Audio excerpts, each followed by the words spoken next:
Bueno, vamos a continuar aquí. Nuestro invitado es el abogado y amigo de esta casa, Eduardo Quiroz. Él es el presidente del diario La Estrella de Panamá y el diario El Siglo. Además es el presidente del Fórum de Periodistas por la Libertad de Expresión. Así que vamos a hablar del tema del periodismo después, Eduardo, pero para cerrar, para fácil comprensión de nuestros oyentes. Doctor Quiroz, yo quería decir algo interesante sobre La Estrella. Usted está reviviendo los archivos de La Estrella de Panamá y está haciendo periodismo con los archivos de La Estrella de Panamá. El trabajo de Mónica Guardia ha sido Mónica, espectacular. Sí, iba a decir eso. Ni sí, de cerca soy yo, o sea, es un equipo periodístico. Es que el archivo sí. tiene que tener gracia, tiene que tener, y bueno, y demos gracias a Dios que se conservaron los archivos.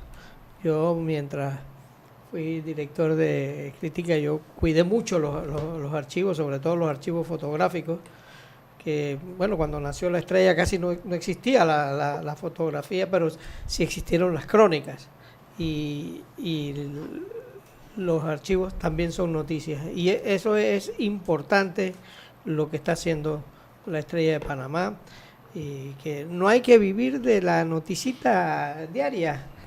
La noticia diaria está ya en el celular. Es una cosa... Sin duda alguna, lo hemos hablado muchas veces, Aunque ¿no? la noticia diaria en el celular sin contexto no sirve de nada, Sí. o sirve de muy poco. Sí. O sea, el contexto siempre es importante. Miren, ayer el evento que tuvimos el privilegio de asistir invitados, en ese punto, recordemos el Congreso Arquitectónico, Eduardo, o sea, mira la representatividad que tenemos nosotros como país en el tiempo, en la historia.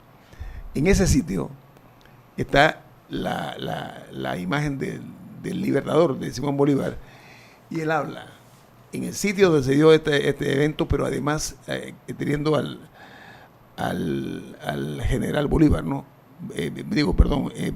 Bolívar. Yo me pregunto, es para él que un hombre evidentemente jesuita, que tiene una particularidad muy, muy especial, hombre que no únicamente en la parte teológica, sino también en la parte política, porque los jesuitas históricamente han sido muy activos en política y muy criticados porque son el ala de la inteligencia de la Iglesia Católica.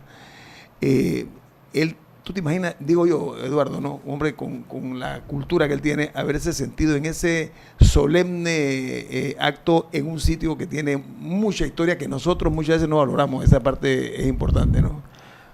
Sí, sin duda alguna, la trama de la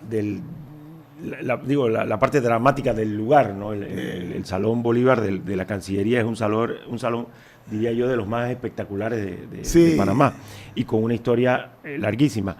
Habría que comentarle a los oyentes, desde la magia de la radio, que los balcones donde eran los salones, porque ese era un colegio, La Salle, San Agustín, demás, estaban repletos de niños de colegios, no sé de qué colegios, ojalá los pudiéramos mencionar si algún oyente lo sabe, pero de niños, y ese era el coro que ambientaba el inicio. Muy espectacular. Lo que se sentía allí era casi que un coro de ángeles, por decirlo de alguna manera. O sea, la sensación, la ambientación. Estaban arriba, así que arriba. Sonaba mucho mejor, ¿no? Se escuchaba espléndidamente. Entonces la ambientación del salón también era espectacular. Lo otro es, yo conversé con la subdirectora de la sala de la oficina de prensa del Vaticano hace un par de semanas, conociendo un poco más los detalles del viaje, y algo que me llamó la atención de lo que me dijo la señora García Ojero fue que esta era una jornada o un evento masivo del Papa que para la Iglesia era muy importante y al que le estaban prestando mucha atención, porque iba a ser el primer mega evento del pontificado de Francisco, todo en español. Y sin duda alguna, ellos reconocían que Francisco no tiene esa facilidad que tenía, por ejemplo, Juan Pablo II o Benedicto XVI, que eran políglotas consagrados antes de ser papa, o sea, que hablan varios idiomas o bastante idiomas. Francisco habla tres idiomas. Francisco habla 3 idiomas, pero es bastante limitado en expresarse en esos idiomas, y lo vimos en su visita a Estados Unidos, donde el discurso en el Congreso hizo un gran esfuerzo, pero los domina, pero no se siente cómodo hablando en esos idiomas. No, es más, usualmente cuando él ha hecho visitas a algunos países que hablan inglés, él habla en italiano y un traductor se encarga. Lo lleva al inglés. O sea, se nota. Y ella me decía, este es el primer mega evento pleno en su idioma. O sea, el Papa va a estar muy cómodo y ha trabajado mucho en sus discursos y en sus homilías para transmitir su sentimiento. Eso le da un cariz muy interesante.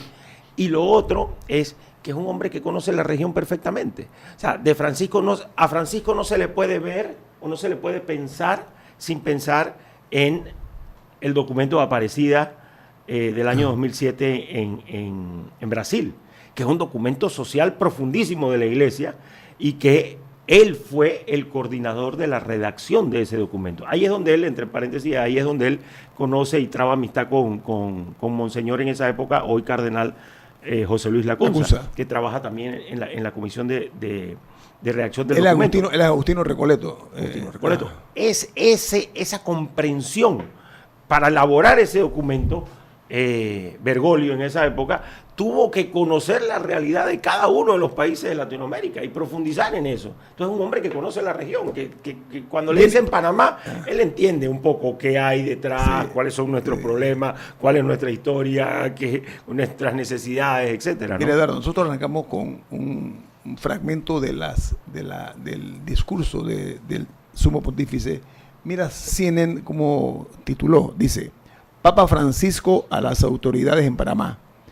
El servicio público es sinónimo de honestidad y justicia. Mira ese titular. No, en la foto y el acompañamiento de la foto, por favor. Entonces, dice Esta es una foto de Francisco hablando con el presidente Varela atrás. Entonces dice, en el cuerpo de la noticia dice, ser ejemplo para los jóvenes y demostrarles que ser servidores públicos significa ser honestos. Eso fue el llamado que hizo el Papa Francisco a las autoridades, al cuerpo diplomático y representante de la sociedad durante su segundo día de visita en Panamá. Eso es lo que dice CNN. Evidentemente ellos entendieron que ahí había un tema interesante, como dice Camila. También está la audiencia ante la que le está diciendo. O sea, en primera fila tiene a la Asamblea Nacional al completo, y al lado a la presidente. Corte Suprema al completo, al presidente de la República, la procuradora, a los procuradores. Y lo otro es que también hay que tener el contexto de este señor. Este es un señor que entiende esa relación tirante con el gobierno. O sea, el arzobispo Jorge Mario Bergoglio de Buenos Aires tuvo una relación tirante con Cristina Kirchner y con Néstor Kirchner. Con el esposo comenzó. Sí, empezó antes, Sí. de larga data. O sea, él entiende lo que es esa relación de la iglesia tirante y de tener que decir cosas con pinzas. Con pinzas, pero diciéndola. Y ahora, eso también trae a cuenta un acto de humildad profundo. Él siendo arzobispo de Buenos Aires, le pide a Cristina Kirchner, a propósito de temas concretos de la política argentina, en 3 ocasiones, por lo menos que se sabe, reuniones. Y le pide públicamente. Y la presidenta Kirchner no se las da. A él lo eligen papa, ella le pide una reunión, porque evidentemente era un papa argentino y ella quería sacarle el rédito político al asunto, y automáticamente él le da la reunión y la recibe, ¿no? Sí, además, mire, para Pero si podemos quedarnos rapidito en el tema del gobierno, porque hay una frase del discurso. Yo sé que mucha gente le llamó el tema de la atención al tema de la corrupción y no sé qué. Pero a mí me gustó cuando él dijo, y lo voy a leer del texto, que se le repartió a los periodistas. Dirigido recordemos, a un público político en su gran mayoría. El presente. Cito al Papa. Cada uno de ustedes ocupa un lugar especial en la construcción de la nación y está llamado a velar para que esta tierra pueda cumplir su vocación a ser tierra de convocatorias y encuentros. Ahora, importante. Esto implica la decisión, el compromiso y el trabajo cotidiano para que todos los habitantes de este suelo tengan la oportunidad de sentirse actores de su destino, del de sus familias y de la nación toda. Es imposible pensar el futuro de una sociedad sin la participación activa y no solo nominal de cada uno de sus miembros, de tal modo que la dignidad se vea reconocida y garantizada en el acceso a la educación de calidad y en la promoción de trabajos dignos. Y él continúa. Pero ese es ese llamado, y ahí cierro la cita, es el llamado a tener una sociedad más inclusiva. Y él siempre ha dirigido su mensaje, y es parte de la razón por la que, una vez más, la Jornada Mundial de la Juventud fue en Panamá, porque él quería estar cerca de lo que él llama las periferias, que en este caso son los países de Centroamérica que están sufriendo mucho.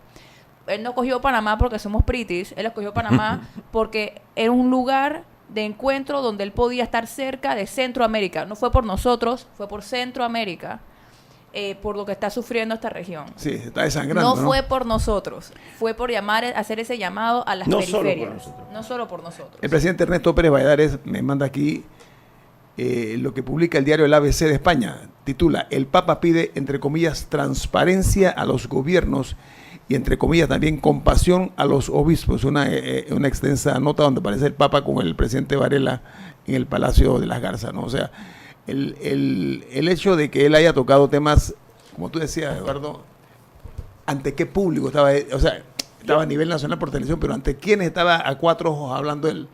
Sí. Yo creo que es interesante el comentario del presidente Pérez Valladares, en el sentido de que esto ha trascendido más allá de las fronteras de Panamá, más allá de las fronteras de América. A veces es un diario importante de España. Muy bien, los tres. Evidentemente. Repito, y la cita de Camila también es importante. El documento todo vale la pena releerlo completo. Es una pieza, en mi opinión, es un discurso que es mucho más que un mensaje a quienes estaban en esa sala. Es un mensaje a la región, es un mensaje tal vez atemporal. El planteamiento, por ejemplo, hay una frase ahí, no sé cuál sería exacta, Camila, si tienes todo el documento, pero hay una frase donde él dice que el derecho al futuro es también un derecho humano. Así como no. Esa frase, ahí está. Sí. ¿La tienes exacta? Sí, dice: otro mundo es posible y lo sabemos, y los jóvenes nos invitan a involucrarnos en su construcción para que los sueños no queden en algo efímero o etéreo, para que impulsen un pacto social en el que todos puedan tener la oportunidad de soñar un mañana. El derecho al futuro es también un derecho humano. El derecho al futuro. Mira ¿Qué es el derecho al futuro? Claro. Entremos. El derecho al futuro. A la tecnología, todo. Y el derecho al futuro es, entremos a discutir eso, ¿no? El derecho al futuro es que no me roben, que los gobiernos no me roben para que podamos construir las obras que se necesiten en educación, en salud. Pero también el derecho al futuro es la posibilidad de tener un trabajo digno que te permita a ti poder darte las condiciones mínimas de acceso a la tecnología que hagan que tu vida sea en conformidad con estas nuevas realidades. Y por ahí empecemos a tejer, ¿no? El planteamiento es un planteamiento que ese párrafo abriría toda una discusión. Yo sé que otro tipo de documentos más trascendentales, como las encíclicas y demás, se discuten mucho, pero esta pieza yo creo que merecería. ¿Dónde él va hoy? ¿Quién es los preferidos? Los jóvenes privados de la libertad. Es donde él va hoy, de verdad, a dedicarle. Le va a dar esa exclusividad a los que están fuera de ley, a los que están se les ha truncado su futuro. Él le va a dedicar ahora en Pacora. No, y específicamente a menores de edad. A menores de edad. Pero sabe que él toca otro punto que es una asignatura pendiente que tienen todos los gobiernos que han pasado por aquí y que tienen que enfrentar los futuros, los políticos que van a estar gobernando el país. El Papa dijo: los exhorto a promover programas y centros educativos que sepan acompañar, sostener y potenciar a sus jóvenes. Por favor, róbenselo a las calles antes de que sea la cultura de la muerte la que, vendiéndoles humo y mágica solución, se apodere de su inquietud. La crisis de Panamá de la educación es una realidad y el Papa también toca eso. Vamos al corte comercial. Al regreso vamos a hablar de Venezuela. Don Eduardo Quiroz, ¿le parece? Seguro.